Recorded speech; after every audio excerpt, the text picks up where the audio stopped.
meus irmãos, a paz de Cristo. Vamos trazendo aqui mais um vídeo para a nossa catequese evangelizadora. E eu quero, no momento, pedir a todos vocês que colaborem com o canal, deixando aí o seu like, que vocês possam compartilhar, se inscrever, acione o sininho aí do lado para que vocês possam estar recebendo, a informação sempre que um vídeo novo for colocado aqui, disponibilizado no canal. Então vamos para a nossa catequese de hoje e vamos falar um pouquinho sobre a festa de Corpus Christi. Corpus Christi, que é uma palavra que vem do latim, significa corpo de Cristo. Esta festa foi oficializada pela Igreja Católica no ano de 1264 pelo então Papa Urbano IV. Ela foi instituída para ser celebrada depois da oitava de Pentecostes, depois da oitava de Pentecostes, mais precisamente na quinta-feira depois da festa da Santíssima Trindade. Acontece que Santa Juliana, que nasceu no ano de 1191 em Liege, na Bélgica, ficou órfã aos 5 anos de idade e foi criada com sua irmã pelas monjas agustinianas. E vivia num ambiente completamente eucarístico, porque essas irmãs, elas tinham uma devoção eucarística muito grande, elas tinham um comprometimento com a comunhão eucarística muito grande, e ainda contavam com a graça de ter na região em que moravam o chamado cenáculo eucarístico. Então, criada dentro deste ambiente, Santa Juliana de Cornillon, ela acabou também tendo uma devoção muito profunda pela Eucaristia. Mais tarde, já sendo ela uma monja agustiniana, vivendo ainda no mosteiro de Monte Cornillon, Santa Juliana era dotada de uma profunda presença de Cristo em sua vida, de uma forma mais especial na presença eucarística, onde ela passava muito tempo em adoração a este Cristo eucarístico, E segundo os registros da Igreja Católica, em 1258, ela teve uma revelação particular, onde o próprio Jesus pedia a ela que fosse instituída esta festa no calendário litúrgico da Igreja Católica, a festa do seu corpo, a festa de Corpus Christi, ou a época como foi chamada, Corpus Domini, que significa o corpo do Senhor. E tanto essa como outras visões, Santa Juliana acabou deixando em segredo, contando e partilhando apenas com 2 irmãs de convento. Acontece que pela insistência das visões e pela insistência do pedido de Jesus, ela acabou procurando, junto com as outras monjas, o Papa Urbano IV, e falou para eles das visões que ela tinha, Então, a partir disso, ela começou a dialogar com o Papa no sentido de que fosse instituída esta festa. Num primeiro momento, alguns bispos da igreja ficaram resistentes, mas logo eles foram percebendo a veracidade destas visões e, em apoio até mesmo ao Papa, começaram a aderir a esta festa. E aí, então, no ano de 1264, o Papa Urbano IV decretou oficialmente como sendo uma festa da Igreja Católica, a festa de Corpus Christi. Acontece que em outubro deste mesmo ano, o Papa Urbano veio a falecer. E com isso a festa não foi amplamente divulgada, difundida no seio da Igreja Católica.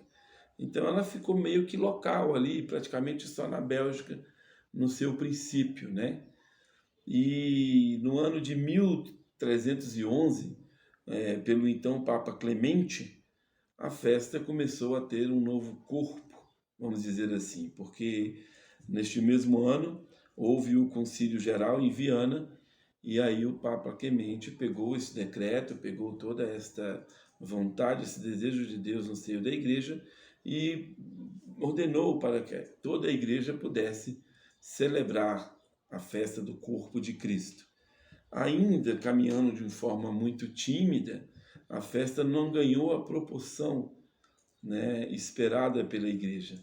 Foi então quando, em 1317, foi promulgada uma recopilação desta festa pelo então Papa João XXII, e aí sim ela ganhou o mundo inteiro. A igreja, toda a igreja de Cristo no mundo inteiro passou a celebrar esta festa.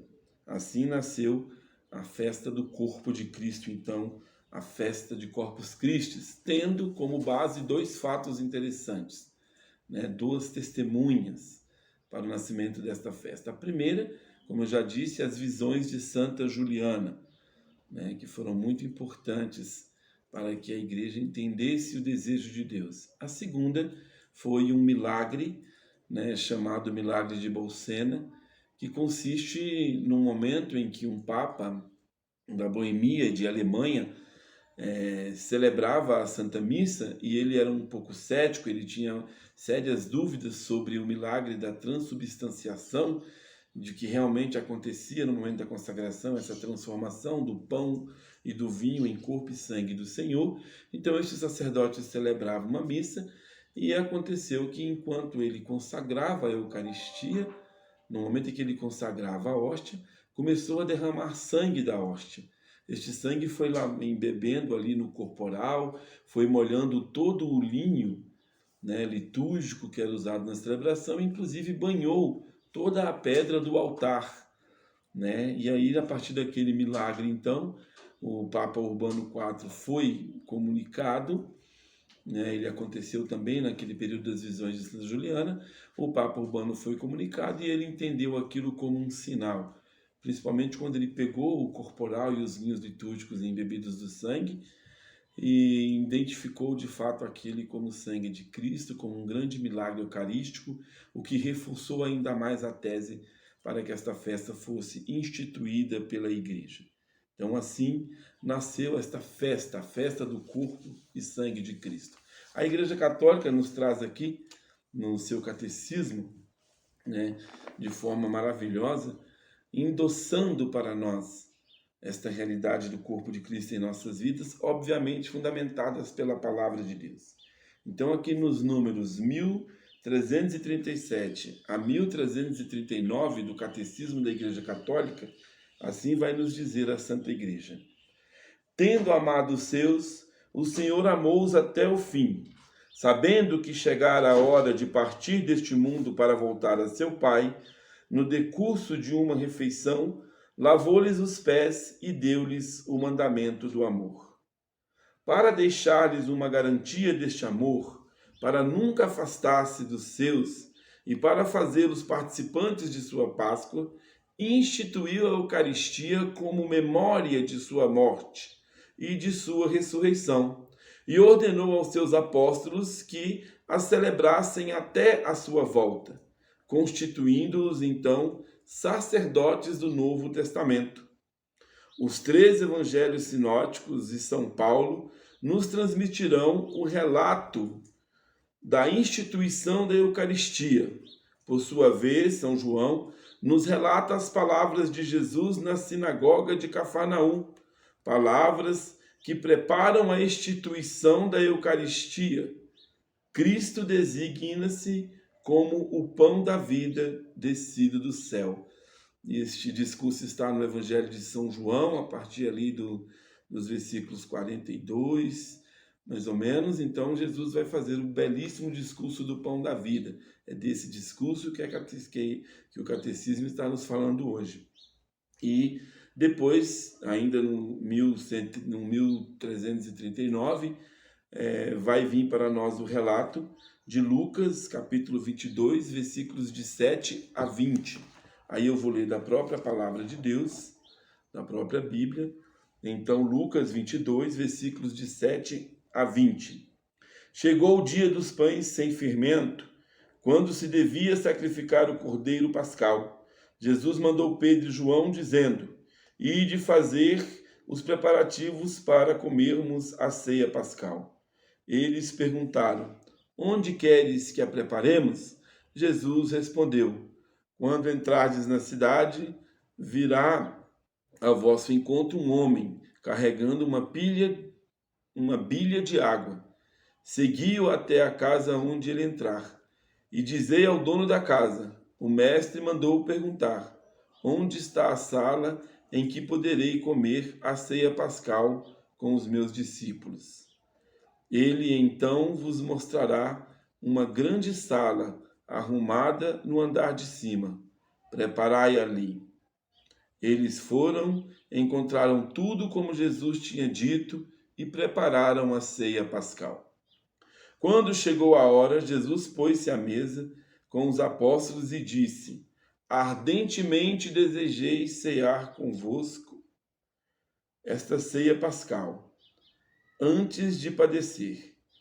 Pois eu vos digo, que não mais comereis até que ela se realize no reino de Deus.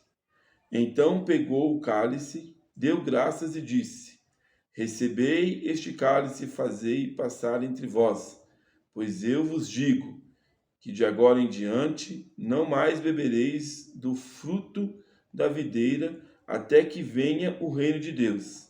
A seguir, tomou o pão, deu graças, partiu-lhes e deu, dizendo: isto é o meu corpo, que é dado por vós. Fazei isto em minha memória. Depois da ceia, fez o mesmo com o cálice, dizendo: este cálice é a nova aliança do meu sangue, que é derramado por vós. Palavra da salvação. Glória a vós, Senhor. Então, meus irmãos, nós temos aqui o Catecismo da Igreja Católica que corrobora, que enfatiza para nós a instituição da Eucaristia e a importância de celebrá-la.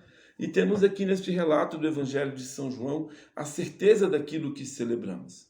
E aí eu quero chamar a atenção de vocês para duas formas de pronunciar de Jesus durante o seu discurso na Santa Ceia. A primeira, ele vai tomar o pão e vai dizer: este é o meu corpo. Observe que Jesus é enfático em dizer: este é o meu corpo, é imperativo. Ele não diz: este representa, este significa. Jesus vai dizer: este é o meu corpo. Depois ele vai fazer o mesmo com o cálice. Esta é a nova aliança com o meu sangue. Então nós não estamos falando de algo representativo ou de algo que simplesmente significa, mas estamos falando de algo que de fato é, que é uma verdade revelada pelo próprio Jesus para nós. Então não cabe sequer duvidarmos da Eucaristia quando fomos sendo o corpo de Cristo. E a outro termo que ele vai usar é fazer isso em memória de mim. Observe que Jesus não diz para que vocês se lembrem de mim, para que vocês se recordem deste momento. Não. Fazer memória significa trazer para a atualidade. Fazer memória significa fazer atual. Agora, viver este momento agora. Por isso que ele diz fazer isso em memória de mim. Atualizem esse sacrifício. Atualizem todos os dias este sacrifício que é a aliança com vocês. Portanto, caros irmãos e irmãs, o que nós celebramos na festa de Corpus Christi é de fato aquilo que o nome nos traz, o corpo do Senhor.